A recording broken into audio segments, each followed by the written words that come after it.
Hey everybody, and welcome to my in5 series on all things what's going on in my studio. Black Zombie here has asked an excellent question, which is what's the audio setup with the headphone jack? What wires are you using, and where does it plug into the NPC? Well, I've gone freehand camera here, so sorry if it's a little shaky, but I've got my MPC here, and if we kind of slide over, that we can see that we got the Teenage Engineering TX6, and this is what I'm using as my mixer to mix everything. If I kind of go up here, you can see I got some Eurorack, got Access Virus, a Waldorf Iridium, and all kinds of piles of guitar pedals and other stuff. I got to clean up my desk here, but and some rack samplers. And what I've basically done is the TX6 has become the brain that allows me to get the audio over to the OBS videos and get that recorded and all mixed together in as sane a way as I possibly can.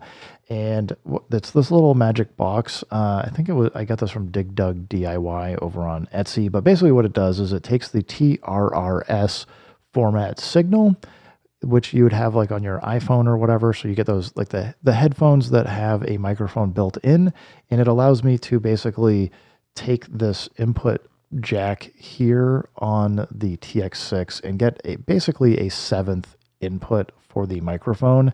And I can still use all my microphone rack hardware without having to use a headset. I could use a nice pair of headphones and get a bunch of magic going on there. So if you're interested, I can certainly dig into that more. But to further answer your question, basically what's happening is I've got the audio outputs over here, and they are going over down below my setup here to this patch bay, and I've done a pretty good job labeling everything. I'm going to have to relabel it, but the top row is basically the output audio. So you can see I've got where it says MPC 1, 2, that is the main left and right outputs, and I've got MPC 3, 4, and 5, 6. So I can kind of come in and patch from the top row, which is the outputs. And sorry, it's getting blurry here. I just got too many cables. But the bottom row is all of the inputs on the different audio devices I have here. So I can patch from the input to the output. And then what's happening is basically the output of the MPCs going into the patch bay. And then if you go down here, I've got these just different RX 1, 2, 3, 4, 5, 6.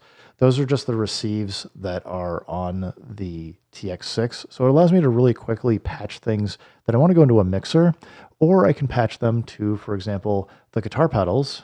If I come back down, I've got GP. That's just guitar pedal. That's the output up top, and the input, you can see on the blue cable. It's a little blurry. Let's try and back up. The input is on the blue cable down there.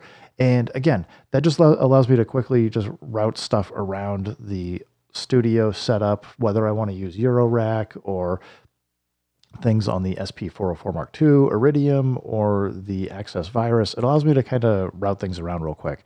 So yeah, the short answer is I've got a ridiculously tiny and ridiculously expensive mixer doing all this work. I had been actually using a Behringer, but I basically had to then get a mixer, then get a USB audio interface and all that I could hook up to my laptop. And I've just decided to simplify things. I mean, I've had the TX6 for quite a while, and it's doing all of the heavy lifting.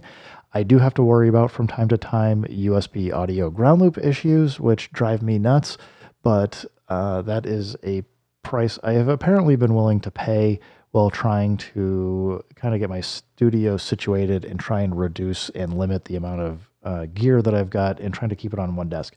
This pile is not a long-term attempt to have more gear that will fit on the desk. I do need to go through some of this stuff and figure out what I am doing.